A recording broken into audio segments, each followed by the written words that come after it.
So it's the first day of the summer break silly season in F1, and we only had to wait one day before we got our first bit of news, and that is the long-awaited announcement of where Carlos Sainz was eventually going to end up. We knew he was going to end up somewhere. There were rumours that he had a number of teams to choose from, but they weren't the teams he wanted to join. And, well, it's eventually been announced that he is joining Williams from 2025 through to 2026. No confirmation on the contract length or the details of that, but that is what the Williams Twitter page has alluded to, that he is there for the next 2 years. So I'm taking that as confirmation. But yeah, the finer details, we never truly know, but no doubt they'll get leaked at some point, and I do expect Carlos Sainz will have a number of get-out clauses in that contract that his team have managed to slip in to ensure that if another seat becomes available in the big four teams, he will be able to make his way and position himself into one of those if it becomes available. Now, there's no beating around the bush here, and there's no sugarcoating it, is there? This is a step down from Carlos Sainz. He's leaving the most famous and historic team in world motorsport, not just F1, and going to be fighting for podiums and race wins to a team that is barely able to score points. There's no beating around the bush around that. That is the position that Williams are currently in. And look, every now and then, Alex Albon is able to pull out a great drive and defend for his life. But it's a brilliant strategy, and he's able to sneak into the points just about. And, well, don't get me started on Logan Sargeant. There's a reason why Williams have gone for Carlos Sainz, because Logie Bear, bless him, just hasn't done anything of note, has he, in F1 since he's come in. He's just not good enough. He's not quick enough. He hasn't shown even a spark of a good performance. I think that you'd go, yeah, he deserves another opportunity to stay in F1. We, at least with most F1 drivers that come through, we have that spark. We have those few performances that we can latch onto, and the fans can latch onto to defend him and defend his position in that team. But other than crashing, that's really the only noteworthy thing that he's done in F1. So yeah, he's going to be out of F1, maybe promoted too early because the team wanted an American driver and to capitalize on that. But look, we want the best drivers on the grid, and Carlos Sainz, I think, is definitely one of those. Very unfortunate to be losing his seat to Lewis Hamilton in Ferrari, because I don't think he's not the sort of driver, especially when you compare him to the likes of Sergio Perez. And was offered a new contract. We know how unsecure his seat is right this moment, and no doubt there might be a video swiftly following this one with an announcement of Perez's future and his fate. But when you see the likes of those performances be rewarded with a brand new contract and Carlos Sainz being chucked out the door, but not just chucked out the door or shown the door for anyone, statistically speaking, the greatest of all time, and Sainz has even stated this, if he's going to lose his seat to anyone, he's not happy about it, but it's to the greatest, statistically speaking, of all time. I know statistics aren't everything, but definitely Lewis is one of the best of all time. We can't deny that, I think, even people who aren't particular fans of him. So, obviously, Sainz wasn't going to be looking at Williams as his first option. Let's have a little look at the saga and timeline of Carlos Sainz briefly before we answer the question of, is this a good move for Sainz overall, considering the options that were available to him? Because Sainz, his announcement of his departure from Ferrari was bad timing. A lot of F1 is being in the right place at the right time and making the right moves at the right time. Some drivers have absolutely balls that up. I think Fernando Alonso is one of those. He has made very poor career decisions at the wrong time, and he should arguably have more world championships, but he left teams at the wrong time and then they became good. And you could argue, well, there's a common denominator there in Fernando Alonso, and maybe he was the reason why those teams didn't perform well. But he is someone who has played the career game quite poorly. On the flip side, Lewis Hamilton has played the career game thus far very well. Ferrari decision, of course, time will tell if that is another one that he can add to his list of great decisions. But there was so much criticism about him leaving McLaren to go to Mercedes. And, well, we now know how that played out. So, being in F1, and this is the same for juniors as well, being there at the right time when seats become available is pot luck sometimes in F1, and Carlos Sainz unfortunately has been shown the door at kind of the wrong time, because there were really no seats available in the big teams for him. We know that McLaren, just a week prior to the Ferrari announcement of Lewis Hamilton coming in, they just locked in their drivers for an extra few years. Lando Norris for quite an extensive amount of years, and Piastri as well. So they've set their stall out, they've locked in their drivers and that partnership, and that's arguably going to be one of the strongest in the years to come. So McLaren was a no-go, even though that was a previous team of his. So the other two, of course, Ferrari, he's leaving already. There's two more. There's the Mercedes seat going into Lewis Hamilton's vacant position, which would be a straight swap in effect. And then we have the Red Bull seat, Sergio Perez's seat, as we mentioned. Now, Sainz, no doubt, had conversations, or his team had conversations with Red Bull about that second seat, because it was at the time still unsecure. Perez hadn't re-signed that contract, and no doubt Red Bull were weighing up their options when Perez was kind of going.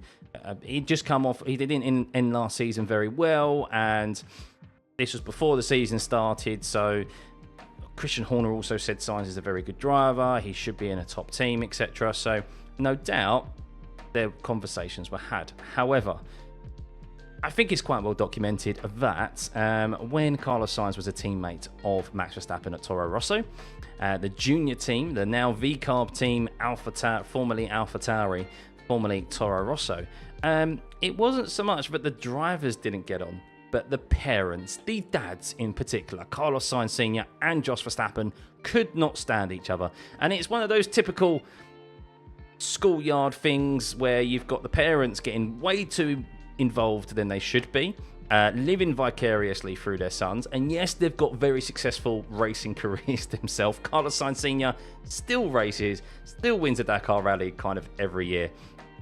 And Jos Verstappen being a former F1 driver, they're both living through their sons, being pushy parents, and they were locking horns quite often. I have quite reliable information that hands were thrown numerous times, and it got physical, to say the least. And that meant that, well, that was why Sainz eventually left, I think, because of that situation. Maybe his dad's, I don't know the intricacies of how Carlos Sainz left, but look, things weren't kind of going well there, obviously, in regards to the relationship. Maybe Red Bull supported Max more than Sainz. I don't know. But yeah, that is definitely still an influential factor of why Sainz isn't lined up right now alongside Max Verstappen. Because apparently they still don't really get on. And I think Red Bull, while Max is still there, they would not have Carlos Sainz alongside. Now, you could say, why not just ban the two dads? They're probably within their rights to do that. But then, of course, you might... the whole dynamic of the team just could completely change. Max might go, no, I want my dad there. Why should my dad not be able to turn up? I've been here longer than Sainz, etc., etc. You know, it's just, there's so much that could just ruin the morale in that team and dynamic that they've got there, basically. And I think that's why Sainz, that seat was just completely off the table. That's not to say that if Max left Red Bull, that seat couldn't then become available for Sainz. So with Red Bull off the cards, it was then Mercedes. And this is why I think the decision has taken so long for Sainz to announce where he was going to end up. Because Toto Wolff has, I think, just left Carlos Sainz hanging for so long. We know that Kimi Antonelli, as soon as Lewis Hamilton was announcing he's leaving, the rumours of Kimi Antonelli started to spread, and, well, Toto Wolff even came out in the public and kind of said how highly rated he is. He's been quoted as saying he doesn't want to miss out on his own Max Verstappen, and they rate Kimi very highly. He's done that testing in the old F1 cars, of course in F2 now and coming into some form, but there was talk that Sainz would potentially go in there just on a 1+1 year option deal, with the look of them always wanting to promote Kimi Antonelli. And Sainz, I think, would have taken that. You at least want to put yourself in a top team, because you've got an opportunity, regardless of what contract you're on and what people have previously said, you've got an opportunity to change their minds. He could easily go in there, outperform George Russell, and George Russell could end up being the one who gets chucked out the team, and Sainz is kept on. Kimi Antonelli is promoted. But that's just all hypothetical, of course, and what ifs. But Toto Wolff supposedly, or the Mercedes team supposedly, left Carlos Sainz hanging, removed that option, which is why Carlos Sainz then entertained the Audi offer, the Alpine offer, the Williams offer, and it was supposedly and rumoured that Carlos Sainz was going to announce his signing with Williams back in Barcelona. However, Mercedes then had a change of mind and extended out a hand again to Carlos Sainz to say, oh, actually, I think we still might want you. We're having reservations about promoting Kimi Antonelli. So he postponed his signing with Williams. And then it looks like Kimi Antonelli's come into some form. They've been really impressed by some additional tests that he's done. And they've confirmed that Kimi Antonelli, and that announcement, no doubt, is very, very, it's just on the horizon and will be very soon, that he is going to be in that Mercedes seat for 2025. And that is why now Carlos Sainz has signed finally on the dotted line for Williams. But is it the best option that was available to him? Short answer is yes, I believe so. Because out of Williams, Alpine and Audi, which is currently stake F1, after Mercedes and Red Bull were no longer available, out of those three, ask yourself the question of who would you sign for? Now, we know Audi was a very lucrative offer. They're coming into F1 in 2026. So stake F1 will still remain a stake F1 for another year. But it was a very lucrative offer, and he could pair up alongside Nico Hülkenberg. Alpine came in after the departure, or the announcement of the departure of Esteban Ocon to Haas now, and they've supposedly offered Carlos Sainz an offer similar to potentially what he's got at Williams, a 2+2 year deal with plenty of get out clauses.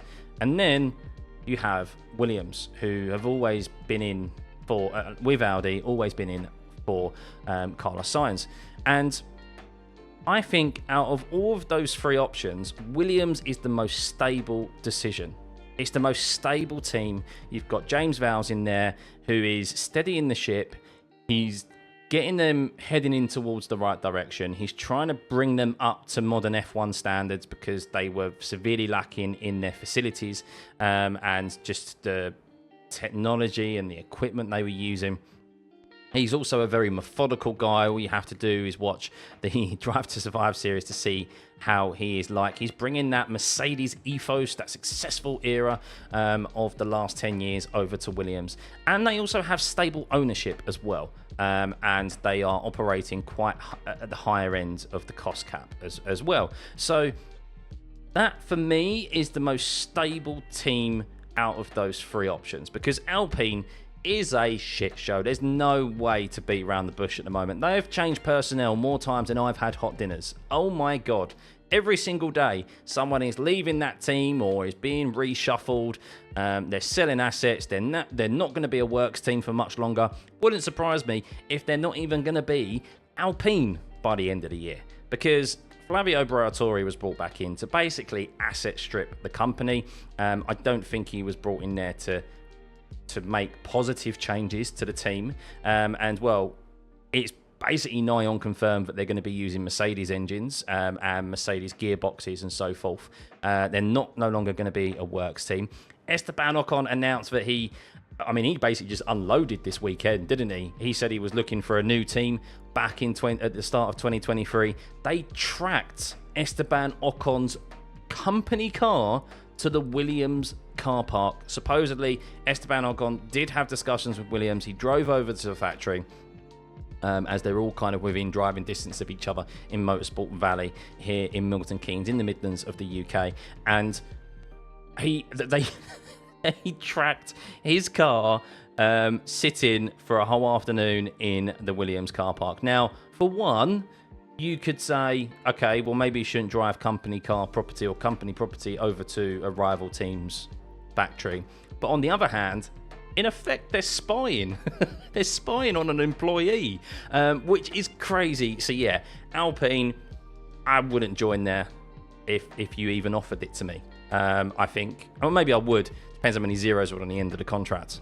And then on the other side, you've got Audi, who, well, currently are stake F1 Sauber, currently worst team on the grid, currently pointless. He'd at least, if he moved there, he's at least going to be in a team that are, well, he's going to be in the slowest car for at least a season. There is never, ever, ever a guarantee that a team that joins the sport, especially with a team that has the reputation like Audi in world motorsport, is going to hit the ground running. So he could quite easily waste some of the best years of his life in F1 at the back of the grid in a shocking team, even if it is for a shed load of cash. And look, to be honest, does he need the money? Probably on a pretty penny while he was at McLaren, at Renault, and at Ferrari. So I'm sure, even though it was a very lucrative offer by Audi, he is going to want to join that team. And when you look at it behind the scenes as well, when you dig deep into Audi, the team, well, the management team that initially brought Audi into F1, or will bring Audi into F1, have dispersed now. They're no longer either in the company, on the board, or they're in different divisions within Audi. So it's not the same personnel that had that passion, that had that drive to bring the team into the sport, or the company into the sport. So that's also a key factor as well. And I mean, they've just brought in Mattia Bonotto. Hardly a very enticing prospect, is it? I mean, that's like bringing Gunther Steiner back, to be honest with you. While he's a great personality, not a great man manager, and didn't exactly set the world alight at Ferrari, did he? So yeah, Williams by far the best option, the best of a bad bunch, really. It is a definite backward step for Carlos Sainz, but he's in the unfortunate position that, Mercedes didn't want to take Sainz. They want to go for the younger driver route. And, of course, Red Bull, well, if it wasn't for Max Verstappen, I think he would be in that Red Bull seat. So, yeah. There's nothing to say, but of course he won't be back in a top team in the coming years. As we mentioned already, no doubt he's got plenty of release clauses in his contract to ensure that he can get into a top team. And look, if he goes in there and wipes the floor of Alex Albon, who has only had Logan Sargeant as a benchmark, I do rate Albon. I think he's a good driver. He's also in the same position as Sainz, eyeing to get himself back into a top seat in F1. After his time at Red Bull. So their inter-team battle is going to be very interesting next year. And I'm intrigued to see how that plays out and how that dynamic goes. And hopefully, I mean, let's look at this from a Williams perspective and a James Vowles perspective. What a signing. What a driver partnership for Williams. I mean, I don't think you can deny that is the best partnership in the midfield. Name me a better partnership. I can't think of one, especially for next year. So I'm hoping this driver partnership drags Williams back further up the grid and into kind of regularly at least fighting for points, rather than going countless of races, not even challenging for points. So yeah, great for Williams, great for James Vowles, not so great for Carlos Sainz, but the best that was available to him. And look, in F1, sometimes you need to just stay on the grid. Doesn't matter where you are, you need to just stay on the grid. And Carlos Sainz was actually in a fortunate enough position that he had 3 teams vying for his services, and he could pick the best out of those 3 teams. And very few F1 drivers are fortunate enough to have that opportunity. So yeah, I'm just intrigued to see how someone of Carlos Sainz's caliber does in a car like Williams alongside Albon next year, and who knows, he may be back up in a top team in the near future. So, but ultimately, we've still got Sainz on the grid, and it would have been a damn shame if he was to leave F1, considering some of the drivers who are still on this grid. But yeah, let me know what you think about the Carlos Sainz move. Do you agree with my thoughts and opinions there? And if you was Carlos Sainz, who would you have signed for? Let me know in the comments below. Hit that like and subscribe button, turn those notifications on, and we'll see you for the next one. Bye.